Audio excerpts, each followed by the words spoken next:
Saudara, mari kita masuk dalam doa. Kami mengucap syukur dan terima kasih kepada-Mu ya Tuhan. Kami telah meninggalkan tahun yang lama, tahun 2025, dan sekarang kami baru 4 hari memasuki tahun yang baru di tahun 2026. Ada begitu banyak kenangan di tahun 2025 ya Tuhan. Jalinan antara senang dan susah, air mata dan tertawa, sukacita dan juga kesedihan terjalin menjadi satu di dalam kehidupan kami. Dan bila kiranya ya Tuhan, di tahun yang lama barangkali ada keberhasilan yang sudah kami capai, tetapi juga ada resolusi yang tidak berhasil, yang membuat kami gagal, yang barangkali ya Tuhan kami kecewa. Tetapi ya Tuhan, bila kiranya kami tinggalkan semuanya itu dan kami membuat satu resolusi yang baru yang lebih baik lagi ya Tuhan, supaya hidup kami diperkenan oleh Tuhan. Tuhan menolong, Tuhan memberkati dalam pemberitaan firman, hamba-Mu yang penuh dengan kelemahan, Tuhan urapi, Tuhan pakai, supaya apa yang dipersiapkannya boleh membantu kami untuk dapat menatap masa depan yang penuh dengan harapan, masa depan yang penuh dengan antusias. Terpujilah nama-Mu, inilah doa kami yang kami panjatkan. Dalam nama Tuhan Yesus kami mengucap syukur dan berdoa. Amin. Shalom jemaat Tuhan yang kekasih dalam Tuhan Yesus Kristus. Saudara, kami dari hamba-hamba Tuhan dan juga pengurus ya BPP, Badan Pengurus POS GKI GLC ingin mengucapkan selamat tahun baru kepada saudara-saudara semua. Ya, Tuhan memberkati ya. Saudara, di tahun yang baru ini, saudara tepatlah saudara, saya pikir tema ini untuk supaya kita dapat menatap masa depan dengan penuh antusias ya.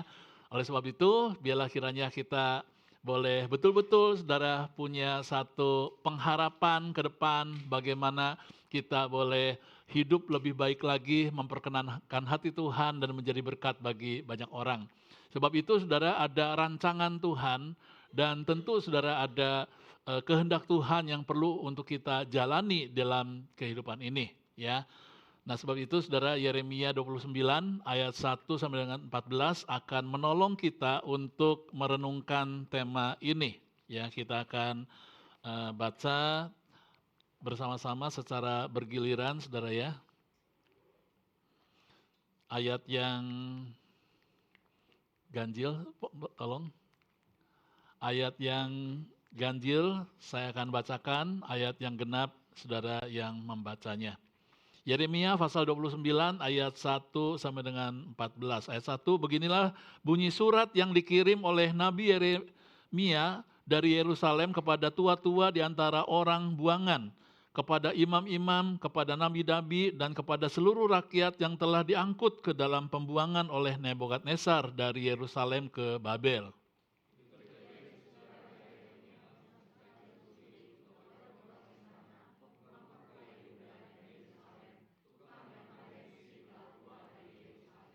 Surat itu dikirim dengan perantaraan Elasa bin Safan dan Gemaria bin Akia yang diutus oleh Zedekia, Raja Yehuda ke Babel kepada Nebukadnezar, Raja Babel bunyinya.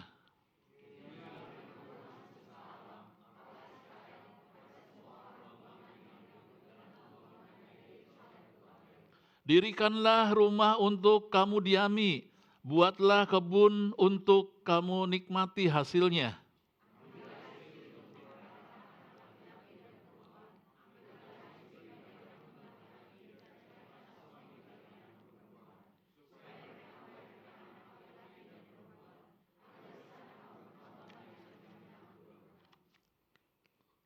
Usahakanlah kesejahteraan kota kemana kamu aku buang, dan berdoalah untuk kota itu kepada Tuhan, sebab kesejahteraannya adalah kesejahteraanmu.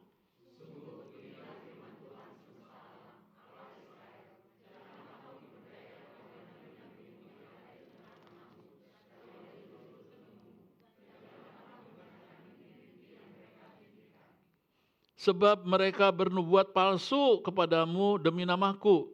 Aku tidak mengutus mereka, demikianlah firman Tuhan.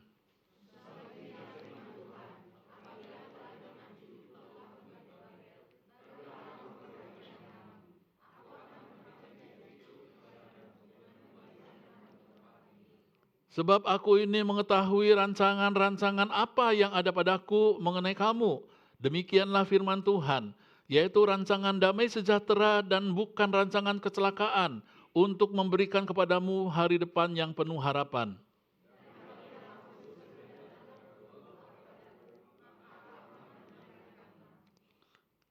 Apabila kamu mencari aku, kamu akan menemukan aku. Apabila kamu menanyakan aku dengan segenap hati.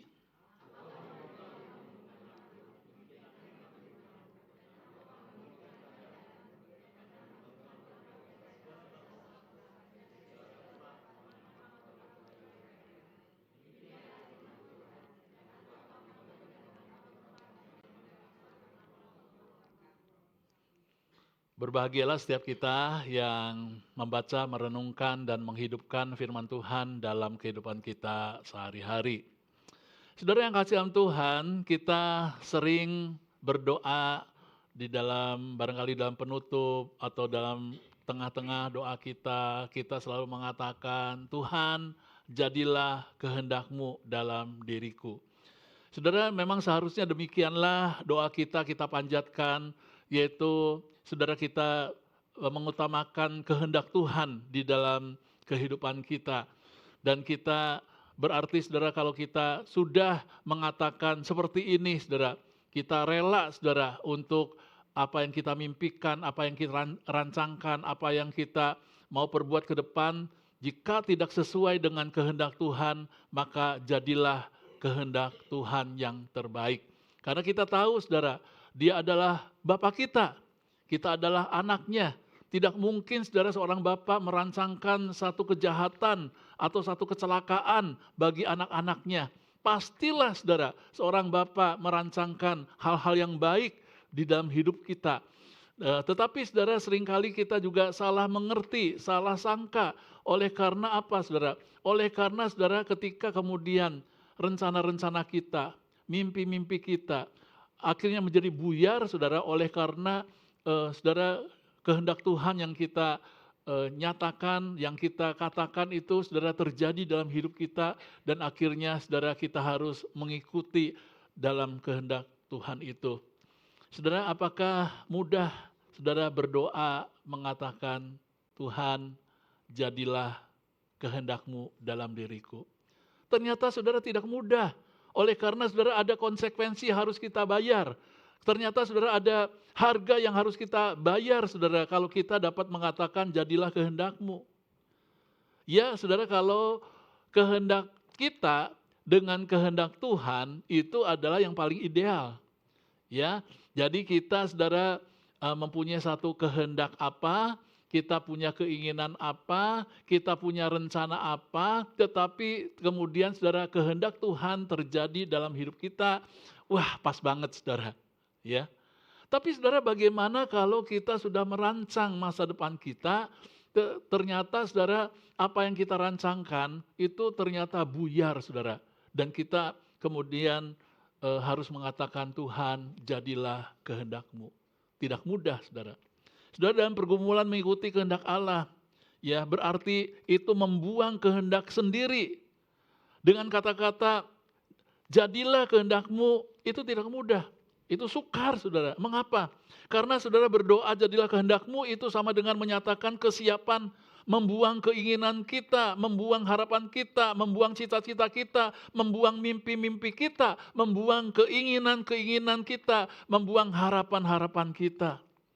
Saudara, yang kita merasa bahwa impian, harapan itu penting bagi kita saudara, kalau itu terwujud. Tapi kalau itu tidak sesuai dengan kehendak Tuhan, lalu saudara kita mengatakan, Tuhan jadilah kehendak-Mu. Saudara, itu memang tidak mudah saudara.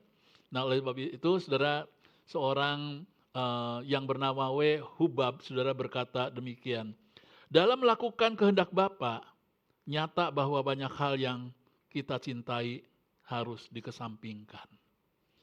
Saya pikir benar saudara, Hubab ini saudara mempunyai satu pengalaman yang cukup banyak saudara, di mana dia boleh menyatakan akan keinginan dan kehendaknya, tetapi kemudian dibelokkan oleh Tuhan, tetapi dia jalani. Sebab itu saudara, ini kata-kata ini lahir dari pengalaman dia, saudara. Dalam melakukan kehendak Bapa, nyata bahwa banyak hal yang kita cintai harus dikesampingkan. Saudara, mengesampingkan yang kita cintai supaya sesuai dengan kehendak Allah itu memang tidak mudah. Belum lagi ya saudara, kita tidak mengerti apa sih maksud kehendak Tuhan melepaskan keinginan dan saudara, kita merelakan kehendak kita yang indah-indah saja itu sulit, apalagi saudara mengerti kehendak Tuhan lebih sulit lagi, saudara. Nah saudara, sebab itu memang jalan-jalan Tuhan tidak selalu mudah saudara untuk kita jalani. Saudara, bagaimana supaya kita dapat mengucapkan jadilah kehendak-Mu bukan dengan putus asa dan sakit hati. Karena saudara, menurut William Barclay, ya seorang penafsir Alkitab, saudara, dia mengatakan saudara, ada orang yang mengucapkan jadilah kehendak-Mu dalam diriku, tapi saudara dengan nada seperti kalah begitu. Seperti kehendak dirinya tidak terpenuhi, jadi akhirnya ya sudahlah, apa boleh buat, jadilah kehendak-Mu, ya. Sepertinya saudara ada kalimat putus asa karena tidak bisa bikin apa-apa. Ya sudahlah, jadilah kehendak-Mu. Saudara, orang ini adalah orang yang mengucapkan kalimat dengan rasa kecewa, dengan rasa sakit hati. Sekarang bagaimana saudara supaya kita dapat mengucapkan jadilah kehendak-Mu bukan dengan putus asa, bukan dengan sakit hati, tapi betul-betul saudara kasih kepada Allah dan mengikuti kehendak-Nya. Ya. Maka saudara, kita membutuhkan keyakinan akan kasih Allah, ya, kebaikan Allah dan kebijaksanaan Allah. 3 hal saudara. Kita saudara membutuhkan pemahaman mengenai kasih Allah, mengenai kebaikan Allah, dan mengenai kebijaksanaannya Dia dalam hidup kita. Ya. Sebab itu saudara, memang kita mengerti bahwa rancangan Tuhan itu begitu tinggi.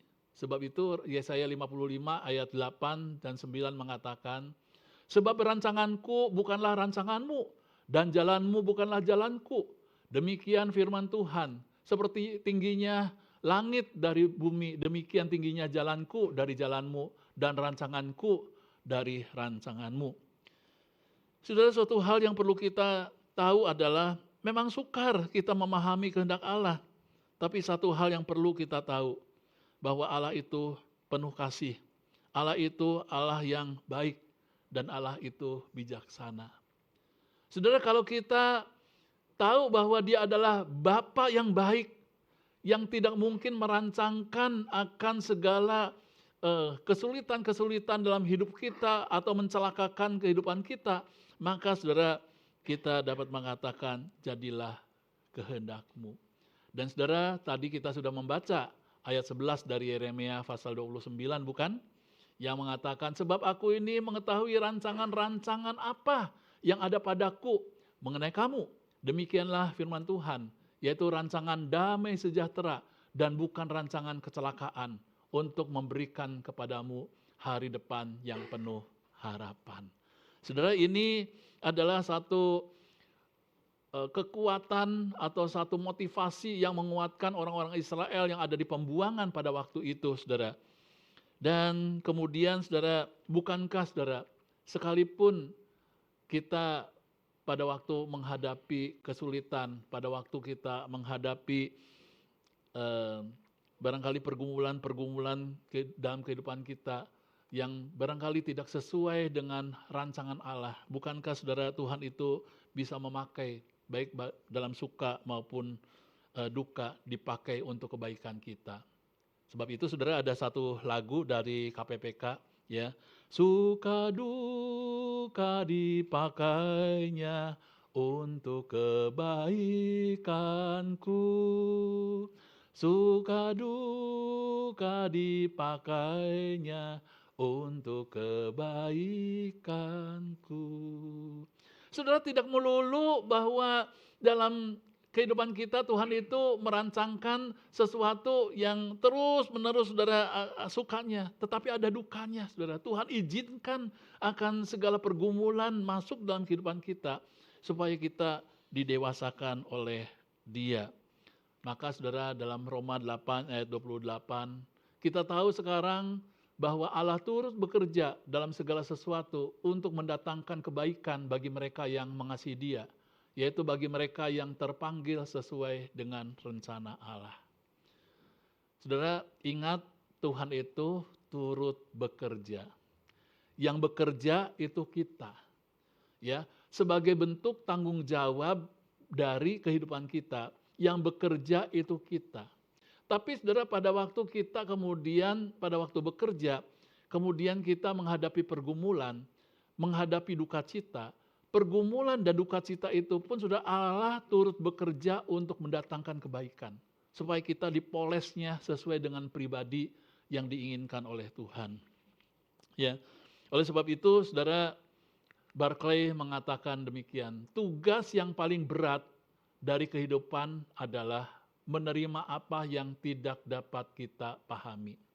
Saudara, kalau kita tidak memahami rencana atau rancangan Tuhan dalam hidup kita, tetapi saudara kemudian kita menjalaninya, dikatakan oleh Barclay, memang itu adalah tugas yang berat. Tugas yang paling berat dari kehidupan adalah menerima apa yang tidak dapat kita pahami. Kita tidak paham betul, tapi kita ikut jalannya. Karena dia tidak akan merancangkan bahaya bagi kita. Dia tidak mungkin saudara merancangkan mara bahaya dalam kehidupan kita, sehingga saudara kita pasti akan dituntunnya ke jalan yang barangkali kita tidak akan tahu kemana. Tetapi saudara, satu sejahtera. Kemudian dilanjutkan, tetapi kita dapat melaksanakannya kalau kita merasa cukup yakin akan kasih Allah.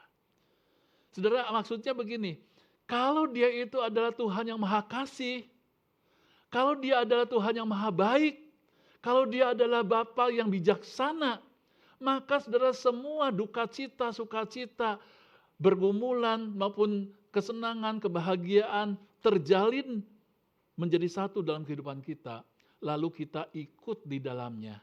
Saudara, karena kita tahu dia adalah tidak pernah merancangkan satu kecelakaan, melainkan merancangkan satu kesejahteraan bagi kita. Amin, saudara. Maka saudara, kita sering tidak mengerti jalan-jalannya, tetapi karena dia baik, penuh kasih dan bijaksana, maka kita dapat berkata, Tuhan, jadilah kehendak-Mu di bumi seperti di surga. Mudah? Tidak mudah. Ikuti jalannya, pasti Tuhan akan menolong. Nah saudara, yang kasih Tuhan berkenaan dengan kehendak Tuhan ini, saudara. Maka saudara, dalam pembacaan firman Tuhan, kita akan melihat hal yang pertama, saudara. Ada 3 hal yang perlu kita renungkan, saudara. Yang pertama adalah bahwa berjalanlah saudara dalam rencana dan kehendak Tuhan. Coba kita akan belajar saudara bagaimana umat Yehuda itu saudara dibentuk oleh Tuhan, oleh karena saudara mereka harus berjalan di dalam rencana dan kehendak Tuhan.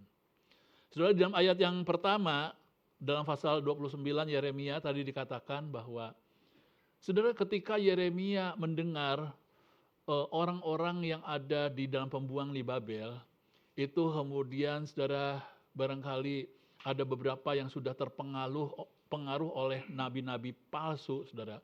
Sehingga akhirnya saudara mereka mengatakan, wah ya tidak lama lagi kita akan kembali ke Yerusalem. Jadi Yeremia saudara tidak ada di Babel. Yeremia saudara ada di Yerusalem. Ya, tidak ikut dalam pembuangan. Tapi ketika mendengar hal itu, kemudian Yeremia tulis surat. Tulis surat saudara untuk ditujukan kepada imam-imam, ditujukan kepada nabi-nabi, ditujukan kepada rakyat. Dengan tujuan apa saudara? Dengan tujuan untuk memotivasi mereka supaya mereka dikuatkan. Bahwa Tuhan itu punya kehendak mereka dibuang ke Babel selama 70 tahun. Jangka waktu yang cukup lama saudara. Tidak enak memang saudara di tanah asing. Tidak enak saudara di dalam pembuangan. Tidak enak memang saudara mereka itu seperti dalam tanda kutip dijajah saudara oleh para penguasa. Tetapi saudara sebagai bentuk disiplin, oleh karena mereka sudah berdosa kepada Tuhan, mereka harus jalani 70 tahun. Tetapi saudara tantangannya sekarang adalah bahwa ada banyak nabi-nabi palsu yang memberikan PHP. Tahu PHP apa saudara? Pemberi pengharapan palsu. PHP saudara. Enggak kok, enggak 70 tahun, cuma sebentar aja. Ya, ingat loh, ya, di Yerusalem itu ada bait suci. Di Yerusalem itu ada tembok-temboknya yang dijaga oleh Tuhan. Tidak mungkin Yerusalem sebagai kota di mana Allah hadir, di mana baitnya ada di sana, tempat kediaman Allah itu dihancurkan oleh orang asing. Nggak mungkin. Kita cuma sebentar aja kok. Ya. Nah saudara, padahal Tuhan mengatakan 70 tahun. Coba secara jujur saja saudara. Kalau misalnya dua-dua mengklaim kehendak Tuhan, Yeremia mengatakan, aku mendapatkan perintah dari Tuhan bahwa kamu akan dihukum selama 70 tahun. Ya itu ada ayatnya saudara ya. Ayatnya yang ke 11 tadi kan dikatakan, sebab aku mengetahui ayat 10. Sungguh beginilah firman Tuhan, apabila telah genap 70 tahun bagi Babel, barulah aku membawa kamu pulang. 70 tahun. Sekarang coba, saudara ya, kalau ada dua kelompok orang. Satu saudara kelompok orang seperti Yeremia. Aku mendapatkan berita firman Tuhan untuk sampaikan kepada kamu, kamu akan dihukum 70 tahun. Tetapi saudara ada kelompok orang lagi yang mengatakan, enggak kok, cuma sebentaran. Ya, Tuhan itu adalah Tuhan yang baik. Ya, Tuhan yang akan memimpin kita perjalanan kembali, cuma sebentar aja. Saudara, lebih senang yang mana saudara? Dari kelompok orang ini, kelompok pertama atau kelompok dua? Kelompok yang mengatakan 70 tahun atau cuma sebentar aja? Kalau saya pilih yang kedua saudara. Di telinga kita senang saudara. Tetapi saudara ternyata mereka itu tidak diutus oleh Tuhan. Mereka bernubuat palsu. Tuhan ingin agar orang-orang Israel berada di sana 70 tahun. Itu yang Tuhan minta. Dan mereka harus jalankan saudara. Gampang saudara untuk menerima kehendak Tuhan, rancangan Tuhan seperti itu? Enggak saudara. Pasti ada berontak. Oleh karena apa saudara? Oleh karena mereka ada di tanah asing, di tanah penjajahan. Gak enak dijajah. Enaknya adalah di tanah sendiri. Ya, di mana di sana sudah terbangun bisnis yang baik, rumah yang ada rumah, saudara, ada kampung halaman, sanak famili dan lain sebagainya di sini. Ya, kalau kita membaca saudara Mazmur pasal 137 saudara. Di sana saudara orang-orang Babel itu mengejek ya. Jadi mengejek orang-orang Israel. Nyanyikanlah nyanyian sukacita ya. Sebab itu biarlah kiranya kamu bernyanyi tentang Allah kamu, ayo nyanyikan. Itu adalah sindiran saudara. Maka dikatakan di tepi sungai-sungai Babel, aku menggantungkan kecapiku di pohon gandarusa. Brother River of Babylon, itu sudah di inspirasinya dari 137 Mazmur sudah. Ya, itu adalah Mazmur 137 saudara yang dinyanyikan oleh grup Bonnie M itu saudara. Di tepi sungai Babel, aku menggantungkan kecapiku di pohon-pohon gandarusa. Itu artinya apa saudara? Mereka itu mengejek. Di manakah Tuhanmu? Kalau Tuhanmu hidup, kenapa kamu dibuang? Kamu kalah. Dan kemudian saudara ada nabi-nabi palsu, Tuhan itu akan bangkit melawan para penjajah, cuma sebentar aja. Ternyata itu adalah PHP, karena mereka tidak diutus oleh Tuhan. Saudara, memang di dalam menjalani kehendak Tuhan itu tidak mudah saudara. Kalau tidak bersesuai dengan rencana dan rancangan kita. Tidak mudah. Tapi kita harus ikuti supaya saudara rancangannya tergenapi dalam kehidupan kita. Saudara, kalau orang Israel mengikuti rancangan dan kehendak Tuhan, maka saudara hasilnya seperti ini. Saudara yang kasih dalam Tuhan, itu ada 2 kali pembuangan. Jadi saudara, orang-orang suku suku-suku dari utara, yaitu 10 suku Israel sudah dibuang terlebih dahulu saudara ke Asyur, ya. Sedangkan 2 suku itu dibuang ke Babel kemudian, saudara. Nah, saudara yang kasih Tuhan, oleh karena 2 suku, yaitu suku Yehuda dan suku Benyamin, saudara, dan setengah suku lagi itu adalah suku Lewi. Kenapa saudara ada suku Lewi di sana?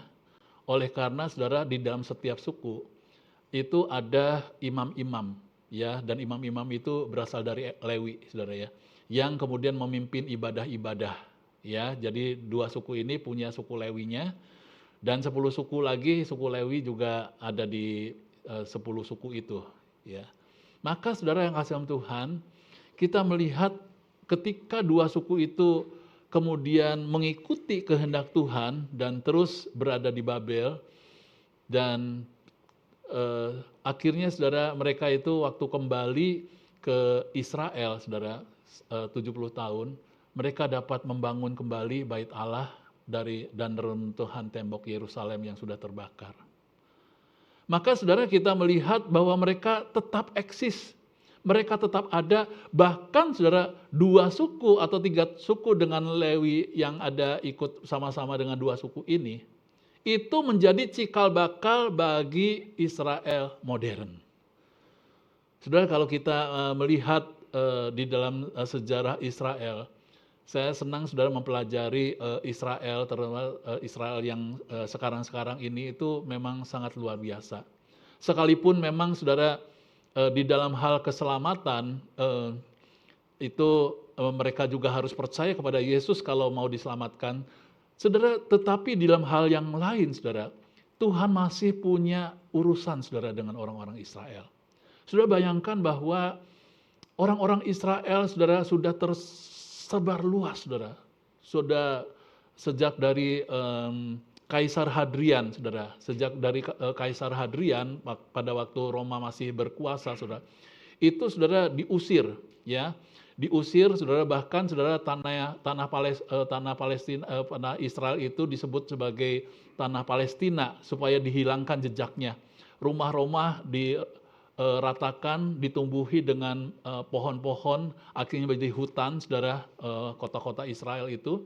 Dan kemudian saudara mereka dicerai-beraikan ya ke seluruh penjuru dunia. Sebab itulah saudara kenapa orang Israel kemudian ada di Eropa. Kenapa orang Israel ada di mana-mana, saudara? Oleh karena saudara itu adalah zaman dulu, ya zaman dulu dalam seperti itu, saudara, dibuang, ya. Jadi sudah mengalami pembuangan cukup banyak, saudara ya. Saudara, heran sekali, ribuan tahun, saudara, mereka tidak punya tanah. Saudara, kemudian mereka menyatakan kemerdekaannya 14 Mei 1948. Saudara, ini adalah Israel yang dari 2 suku itu, saudara, masih tetap eksis. Yang 10 suku, karena saudara tidak mengikuti kehendak Tuhan, hilang, saudara. Hilangnya bagaimana? Hilangnya itu adalah ada juga memang yang memberontak ya terhadap Asyur lalu dibunuh. Tetapi saudara, hilangnya itu kebanyakan adalah karena kawin campur. Sehingga saudara orang Israel tidak menjadi murni kembali, sehingga mereka itu menjadi orang Samaria. Jadi saudara, orang Samaria itu adalah orang campuran, ya. Israel, ada Israelnya, tapi saudara campur dengan orang-orang dari agama atau juga negara yang lain. Ya, menikah dengan orang Arab, menikah dengan orang Mesir, menikah dengan orang Babel, menikah dengan orang Asyur, saudara, jadilah Samaria, saudara. Tapi yang asli ini adalah 2 suku itu yang ada di sekarang. Sebab itu saudara, saya kemudian baru mengerti kenapa saudara Yudas Iskariot dalam mengkhianati Tuhan Yesus itu harus memakai ciuman. Sebelum kemudian diserahkan kepada orang-orang berdosa, sebelum diserahkan kepada pengawal saudara untuk kemudian ditangkap oleh Tuhan Yesus. Kemudian Yudas Iskariot itu harus membuat ciuman sebagai satu tanda. Kenapa saudara hal itu dilakukan? Kenapa Yudas itu harus mencium Yesus? Supaya nggak salah tangkap. Karena saudara, dari satu ras, itu orang-orang Israel itu sama semua, seperti orang kembar lah begitu. Wajahnya itu mirip, sama semua saudara. Supaya jangan salah tangkap, maka saudara Yudas itu memberikan ciuman. Saudara. Maka saudara kita melihat bahwa karena saudara orang-orang Israel yang dua suku ini kemudian akhirnya mengikuti suara daripada Nabi Yeremia dan kemudian mereka mengikuti kehendak Allah dalam kehidupan mereka. Akhirnya saudara mereka masih eksis sampai sekarang. 10 suku sudah hilang karena sudah berkawin campur dan sebetulnya pada waktu masa perjanjian baru lama saudara itu tidak boleh saudara. Mereka harus tetap saudara mengawinkan di antara orang-orang Israel sendiri supaya menjadi satu ras yang murni. Saudara kita melihat saudara, orang yang kemudian mengikuti kehendak Allah tetap eksis mengikuti. Dan pada akhirnya tentu saudara kita tahu mereka akhirnya bertobat saudara pada waktu itu. Dari mana kita tahu bertobat? Karena saudara pada waktu setelah 70 tahun, saudara ada 3 orang penting yang mengawal pembuangan. Yaitu siapa saudara?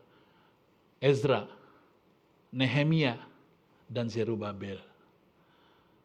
Saudara Ezra, Nehemia, dan Zerubabel itu mengawal kepulangan mereka. Pada waktu kemudian Imam Ezra itu membacakan kitab Taurat, mereka nangis sejadi-jadinya. Karena apa saudara? Karena mereka tidak pernah mendengarkan firman Tuhan. Firman Tuhan sudah cukup lama mereka tidak pernah dengar. Ketika mereka mendengar firman Tuhan, mereka itu bertobat dengan sungguh-sungguh. Kemudian mereka akhirnya, saya sendiri merinding saudara ketika membaca kitab Ezra, ketika membaca kitab Nehemia, saudara. Di sana saudara Tuhan kemudian membangkitkan mereka akhirnya membangun kembali bait suci dan lain sebagainya. Tapi saudara pada waktu di pembuangan, mereka harus tetap ikut kehendak Tuhan. Jalani kehendak Tuhan supaya mereka menjadi hidup adanya. Kemudian saudara yang kedua ini adalah bahwa mereka bukan hanya harus mengikuti rancangan dan kehendak Tuhan supaya mereka hidup. Tetapi saudara mereka juga harus merencanakan masa depan dengan baik.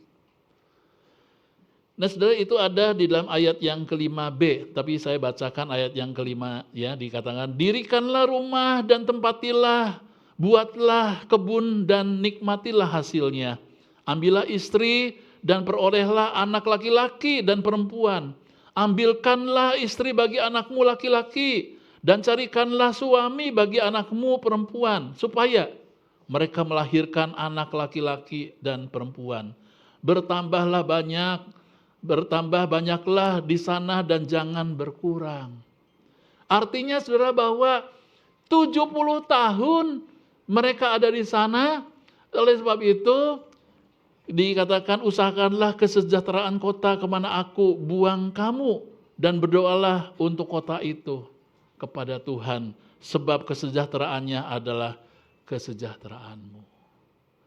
Maka saudara mereka diminta untuk kemudian mengusahakan kota. Jadi mereka harus bercocok tanam di sana. Mereka harus berbisnis di sana. Mereka juga harus mengawinkan di sana. Tetapi saudara tetap dengan koridor bahwa mereka harus kawin atau menikah dalam sesama orang-orang Israel. Bangun, ya, rencanakan. Saudara memang tidak mudah, sekali lagi tidak mudah. Oleh karena saudara mereka berada di tanah pengasingan. Tapi saudara Tuhan suruh karena mereka hidup 70 tahun di Babel, mereka harus mempunyai satu komunitas orang percaya. Mereka juga saudara harus mereka itu harus menjalin hubungan juga saudara dengan orang-orang Babel di sana dan lain sebagainya. Tetapi bukan dalam rumah tangga, tapi dalam hal yang lain, dalam hal bisnis, dalam hal apa, saudara silakan. Supaya mereka hidup. Saudara sekali lagi tidak mudah. Saudara hal ini dapat saya rasakan saudara ketika saya memasuki seminari Alkitab Asia Tenggara di Malang, saudara, pada tahun 1985 Agustus awal, saya ingat saudara.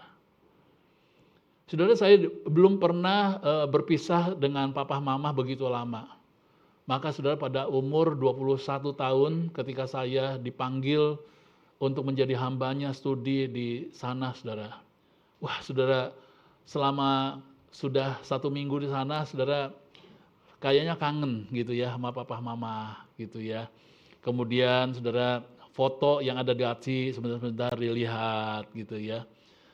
Kemudian saudara, saya sampai bertanya-tanya, aduh, sampai berapa lama saya harus mendapatkan pendidikan di sini ya. Karena saudara, kemudian saya tanya, berapa lama sih pendidikan sini? 5 tahun, saudara. Betul-betul hafal harfiah 5 tahun untuk dapat S1, saudara. Karena saya dari tahun 95, kemudian keluar dari kampus Saat 90, tahun 90, 91 itu kemudian praktek di Surabaya, saudara. 5 tahun, waduh. Saudara, 1 bulan awal-awal di sana, saudara, udah gelisah. Waduh, bagaimana? Karena saudara, terus terang memang kehidupan di kampus itu dalam tanda kutip, saudara ya, seperti di penjara. Apa-apa pakai bel. Teng teng teng teng, jam 6 saudara harus bangun, lalu saat teduh, mandi saat teduh ya. Teng teng teng teng, jam 7 saudara harus sarapan. Teng teng teng teng, jam 8 mulai kemudian pelajaran ya, kuliah dan sebagainya. Setiap tengnya saudara, setiap 50 menit, karena satu pelajaran itu 50 menit, teng terus saudara sampai jam 12. Jam 12 kemudian saudara makan siang, kemudian setelah makan siang cuci piring dan sebagainya saudara, kemudian akhirnya istirahat. Nanti saudara tengnya lagi itu saudara pada waktu jam 6 ya, pada waktu jam 6 saudara mereka makan lagi, kemudian akhirnya saudara jam 7 ada doa, kemudian 7:30 teng lagi saudara self study di perpustakaan. Nanti jam 10:30 pada waktu tidur teng lagi. Saudara bayangkan jam 6 sampai dengan 10:30 diatur dengan teng saudara ya. Setiap hari saudara, setiap hari 5 tahun saudara. Saudara, saya sampai akhirnya berpikiran 5 tahun. Waduh, lama amat gitu ya.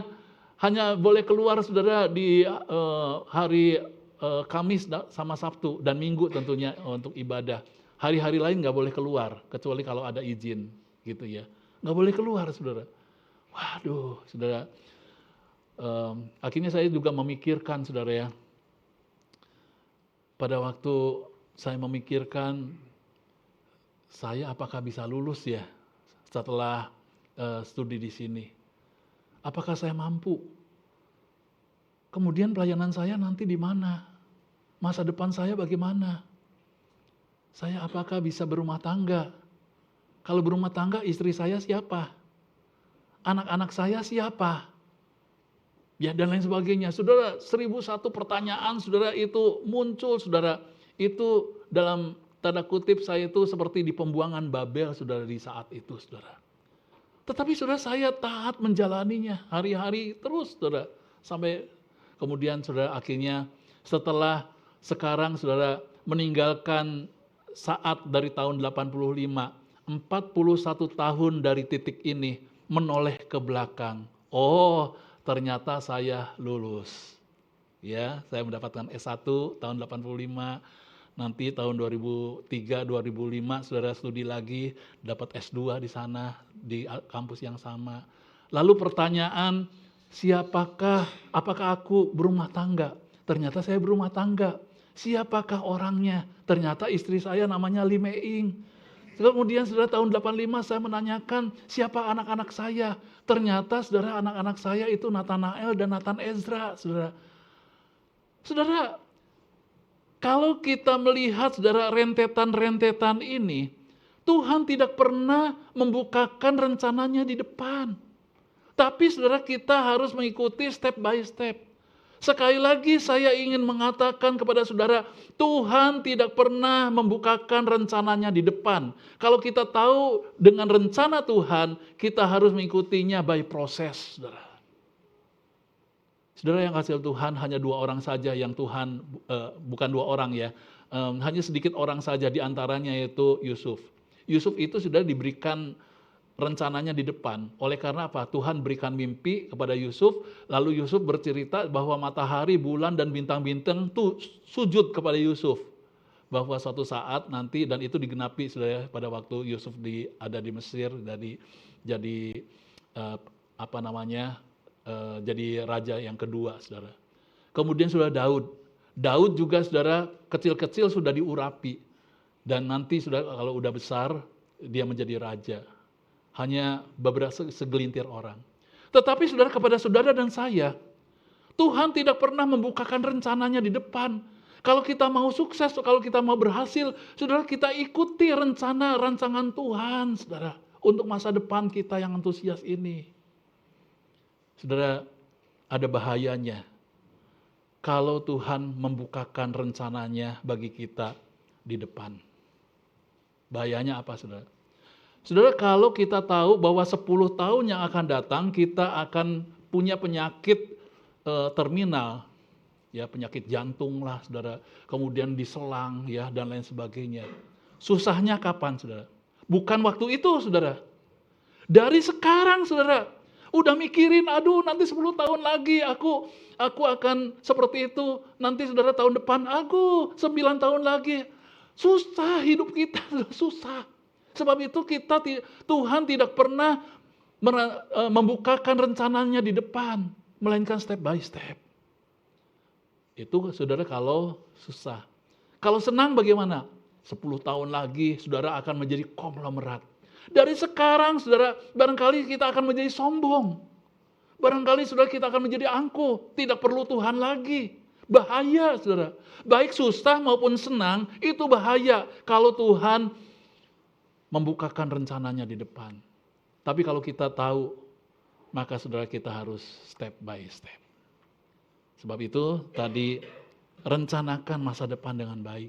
Ikuti jejaknya. Pasti berhasil. Terakhir saudara, berkontribusilah yang positif.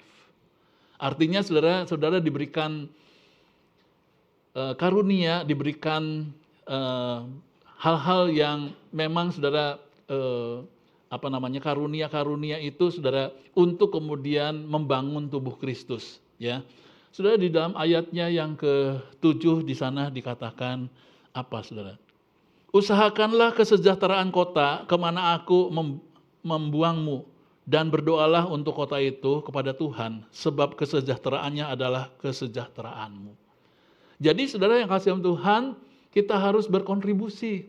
Kita nggak boleh saudara kemudian karena orang-orang Israel tidak boleh karena gara-gara mereka dibuang, aduh ya kenapa sih begini, kenapa begitu. Tuhan beri aturan. Kalau kamu mau bahagia, kalau kamu mau bahwa masa depanmu baik, ikuti bersama dengan Tuhan, sekalipun tidak enak. Ya, berkontribusi di kota itu. Maka saudara yang kasih dalam Tuhan, kita juga harus seperti ini. Jangan banyak mengeluh, saudara. Ya, tetapi saudara kita mari ikuti. Ikuti karena saudara sekali lagi Dia adalah Bapa kita yang penuh dengan kasih. Tidak mungkin Dia merancangkan mara bahaya bagi kita. Tetapi saudara, kalau kita ikuti jejak-jejak dari Tuhan, maka kita akan menatap masa depan yang penuh dengan bahagia. Oleh sebab itu, saudara, sebagai penerapannya kita pakai nyanyi, saudara ya. Saudara, lagu ini mengajarkan kepada kita bahwa saudara, mungkin di depan itu ada kabut tebal yang merintangi jalan hidup kita. Ada kesukaran, ya. Tetapi saudara, percayalah bahwa kita tidak sendiri. Tuhan Yesus bersama dengan kita akan menolong kita. Dengan Kristus kemanapun ku jalani, karena Kristus jiwa kita diselamatkan. Ya, ini lagu lama, saudara, lagu waktu masih saya remaja, saudara ya. Tapi barangkali banyak juga di sini yang seusia dengan saya bisa menyanyikan lagu ini. Tak mengapa kabut tebal. Tak mengapa kabut tebal merintangi,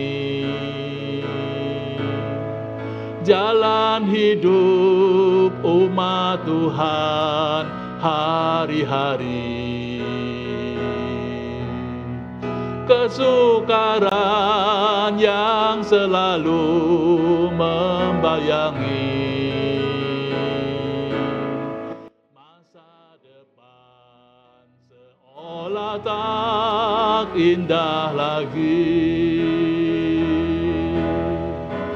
Tapi ku yakin ku tak sendiri. Yesus Tuhan kan menolongku. Dengan Kristus kemanapun ku jalani. Karena Kristus jiwaku sekali lagi, tak mengapa kabut tebal merintangi. Tak mengapa kabut tebal merintangi. Jalan hidup umat Tuhan hari-hari. Kesukaran yang selalu membayangi masa depan seolah tak indah. Sudah, mari kita bangkit sendiri. Tapi ku yakin ku tak sendiri. Yesus Tuhan kan menolongku.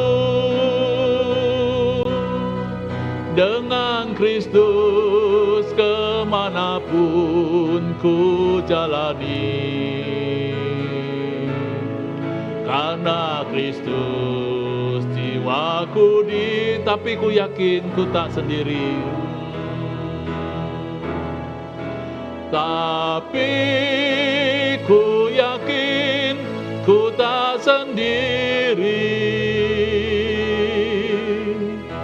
Yesus Tuhan kan menolongku. Dengan Kristus kemanapun ku jalani. Karena Kristus jiwaku karena Kristus jiwaku diselamatkan. Karena Kristus jiwaku diselamatkan. Saudara, mari kita renungkan sejenak bahwa Tuhan itu merancangkan rancangan-rancangan damai sejahtera kepada kita. Bukan rancangan kecelakaan, bukan rancangan yang mendatangkan mara bahaya bagi kita. Kita tahu Dia adalah Allah yang penuh dengan kasih. Dia adalah Bapa kita yang baik. Dia adalah Bapa kita yang bijaksana, tidak mungkin memberikan ular pada waktu anak-anaknya meminta ikan. Tidak mungkin Dia memberikan batu pada waktu kita meminta roti.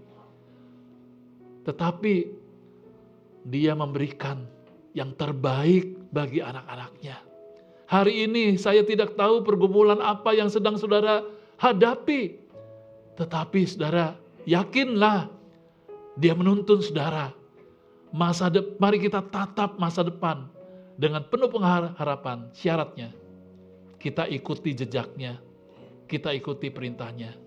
Saya memberikan waktu 1 menit kepada saudara untuk berdoa dengan sungguh-sungguh. Tuhan, tuntunlah masa depan kami. Aku akan ikut, jadilah kehendak-Mu. Musik terus mengalunkan lagu ini dengan lembut, dan kita masih terus berdoa.